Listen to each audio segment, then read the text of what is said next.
안녕하세요. 오늘은 어떤 프로그램에서 출연해서 유명해지신 분이 돈을 갖다가 갚지 않았다 하는 거에 대한 내용에 대해서 이 법적인 기초적인 내용에 대해서 설명을 드리도록 하겠습니다. 먼저 어떤 내용이냐면 A라는 사람이 있는데 A라는 사람이 내가 돈을 200만 원을 빌려줬다, 즉 대여를 해줬다 하는 거고요. B라는 사람은 나는 빌린 적이 있긴 한데 이걸 갖다가 갚았다. 갚고 그거 상당하는 여러 가지 서비스라든지 다른 거를 제공을 했다 하는 내용입니다. 그러면 이게 여기서 이제 어떤 내용을 설명드릴 거냐면, 첫 번째는 A라는 사람이 판결을 받았는데 과연 당사자가 출석하지도 않고서 과연 판결을 받을 수 있는지, 그럼 이게 판결문은 어떻게 확정이 되는 건지 하는 거에 대한 내용이고, 두 번째는 뭐냐면 그러면 과연 돈을 갚은 거냐, 유효한 변제가 되는 거에 대한 내용이 두 번째고, 세 번째는 그럼 만약에 A라는 사람이 인터넷에서 만약에 이런 판결문을 올리면 혹시 명예훼손이 되는 게 아닌가 하는 거에 대한 법적인 기본적인 내용을 설명을 드리겠습니다. A라는 첫 번째 사안은 뭐냐면, A라는 사람이 이제 판결문을 갖다가 확정을 받았는데, 문제는 B라는 사람이 판결에 출석을 하지 않았습니다. 그럼 이런 것도 과연 되는가 하는 건데, 기본적으로 민사소송법이라든지 소액사건 심판법 이런 거 보시면 당사자가 출석을 하지 않으면 그 주장을 인정하는 게 대해서 불출석하게 되면 재판을 집니다. 그래서 당사자의 모든 내용에 대해서 주장을 인정하는 게 됩니다. 그래서 보통은 만약에 송달이라는 게 송달, 그래서 이제 소장이라든지 이런 걸 갖다가 딱 받으면 재판에 출석을 해서 부인을 한다거나 아니면 여러 가지 내가 돈을 빌린 적이 없다거나 아니면 갚았다거나 등등 여러 가지 주장을 해야 되는데, 이런 주장을 아예 안 하면 그러면 이제 재판에서 패소가 되는 겁니다. 그래서 만약에 내가 모르고서 아니면 바빠서 못 나가게 되면 판결문을 송달 받은 날부터 2주 내의 기간에는 그걸 항소라든지 이런 걸 할 수가 있는데, 만약에 그것도 안 하게 되면 이 판결문이 확정이 됩니다. 다만 이제 사람들이 잘 모르는 게, 판결문이 확정이 되면 그때부터 돈이 딱 나오는 게 아니고, 사실은 판결문을 들고서 가집행이나 압류나 이런 걸 해가지고 그때부터 다시 또 채권을 갖다가 회수하는 절차를 밟아야 됩니다. 사실 이게 좀 귀찮긴 한데, 그래서 당사자의 재산을 갖다가 압류를 한다거나 아니면 은행이라든지 월급을 압류한다거나 아니면 부동산을 압류한다 이런 걸 해야 나중에 그 돈을 받을 수 있기 때문에 원래 보통 이런 게 필요하고요.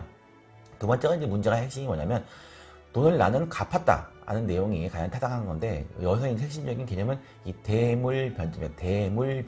대물변제가 아마 법하는 사람들은 너무 많이 들어서 너무나 쉬운 건데, 민법 466조에 나오는 건데, 대신 다른 상응하는 물건으로 돈을 갚는 걸 갖다가 인정이 되냐 하는 건데, 보통 이 민법에 나오면 어떻게 나오면 제일 중요한 게 채권자의 승낙을 얻어라는 조항이 나옵니다. 즉, 내가 돈을 갖다가 10,000원을 빌려줬습니다. 10,000원을 빌려줬는데 갑자기 돈을 빌려간 사람이 갑자기 스타벅스 커피를 하나 사주면서, 이번 내가 커피 이거 한 7,000원 하는데 이걸로 돈 10,000원 빌려가는 거 통치면 어때? 라고 하면, 만약에 채권자가 승낙을 해서 그래 그렇게 하지 뭐 이렇게 하면 유효한 대물변제가 승낙을 하는데, 그렇지 않고 만약 이 사람이 커피는 커피고 돈은 돈이지 라고 해버리면 이거는 유효한 대물변제가 되지 않습니다. 그래서 물론 사실관계를 파악을 해야 되지만, 어떤 사람이 200만 원을 갖다가 대여 빌려줬고, 그런데 나는 그거를 여러 가지 현금과 가에 상당하는 물건으로 내가 갚았다라고 주장하면, 전제는 뭐냐면 채권자의 승낙이 있는지 없는지에 따라서 유효한 변제가 되는지 안 되는지가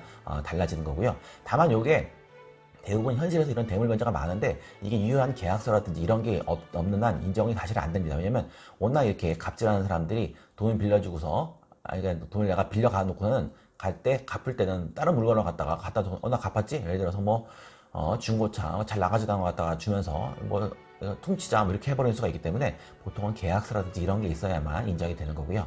그 다음에 이제 세 번째는 뭐냐면, 혹시 A라는 사람이 내가 판결문 갖다 인터넷에 올렸다라는 게 명예훼손이 될 수가 있냐 하는 건데, 대부분 이 명예훼손이 이제 뭐가 문제가 되냐면, 이게 사실도 명예훼손이 될 수가 있고 허위 사실도 명예훼손이 될 수가 있습니다. 그래서 예전에 비슷한 판결문 중에 어떤 게 있냐면은, 대법원 판결 중에 아파트 부녀회장인가 하는 사람이 어떤 사람에 대한 내용을 갖다가 아파트 게시판에 올린 겁니다. 판결문을. 원래 판결문을 올릴 때는 되게 조심해야 될 게, 사실관계가 또 특정이 되면 안 되고, 그다음에 결론만 나오면 큰 상관없는데 사실관계가 특정이 되면 안 되고, 당사자가 또 이름이 올라가면 안 되고, 이게 되게 조심하기 되게 많습니다. 다만 이제 예전 대법원 판결은 어떤 게 있냐면, 공익적인 목적을 위해서 올린 거면 이게 명예훼손이 되지 않는다라고 하는 이런 게 있기 때문에, 이런 판결만 올린다는 것도 여러분들이 이제 나중에 억울하니까 올릴 수도 있긴 하지만 다 조심해서 올려야 되는 이런 점이 있습니다. 그래서 지금까지 내용은 그냥 일반적인 그 판결 확정에 대한 거, 그다음에 대물 변제의 효과에 대한 거, 세 번째가 이런 판결을 갖다가 올리는 행위가 어떻게 될 거에 대한 내용에 대해서